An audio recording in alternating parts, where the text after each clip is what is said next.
Good morning students. Today we are going to see oxidation and reduction reaction. When copper is heated in the presence of oxygen to form copper oxide. So in this case we see that the oxygen is added to copper. So whenever oxygen is added in particular substance, we call that the reaction is the oxidation reaction.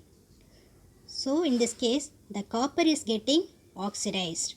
The oxygen is added to copper and copper is getting oxidized.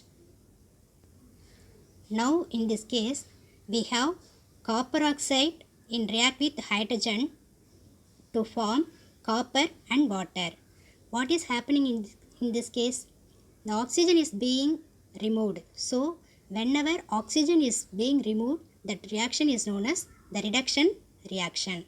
So in this case, the oxygen is removed. So we say that the copper oxide is getting reduced. So addition of oxygen is oxidation. The removal of oxygen is reduction. In this case, the oxygen is added to hydrogen. So the hydrogen is undergoing oxidation. Then the copper oxide, the oxygen is removed by copper. It forms the reduction reaction. So whenever in single reaction, both reduction and oxidation takes place simultaneously, that reaction is known as the redox reaction. Redox means reduction and oxidation reaction. Now let's observe the reaction, the copper with oxygen again. So in this case, the copper react with oxygen to form copper oxide. Let's observe something here. If we see the overall charge and the neutral atom, it becomes 0. The neutral copper, the charge of copper is 0. The neutral oxygen, the charge of oxygen is 0. But the two substances combine to form the compound. Only when there is the transfer of electrons, only there is an ionic or electrovalent compound. When the copper loses 2 electrons, it becomes 2 plus.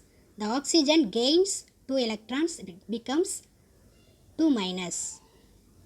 What do you observe? In this case, the copper is losing electrons, the oxygen is gaining electrons. We know whenever we gain electrons, we call that reduction. The lost electrons we call oxidation. Then how do we compare removal of oxygen or gain of electrons? That reaction is known as reduction reaction. Then addition of oxygen or loss of electrons, that reaction is known as oxidation. So both oxidation and reduction reactions means redox reaction. Okay students, now I giving some questions. The first question, which of the following is oxidation and reduction? Then next question, examples and definition of oxidation and reduction. Thank you students.